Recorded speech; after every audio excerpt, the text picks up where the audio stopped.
Kung naglagay ka ng ngipin sa soda, ang acid sa inumin ay magsisimulang sirain ang enamel.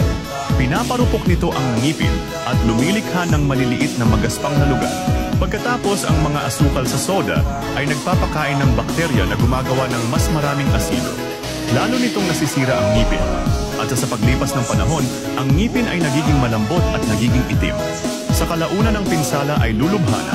Ang ngipin ay nagiging malutong at guguho, kaya dapat mong iwasan ang pepet.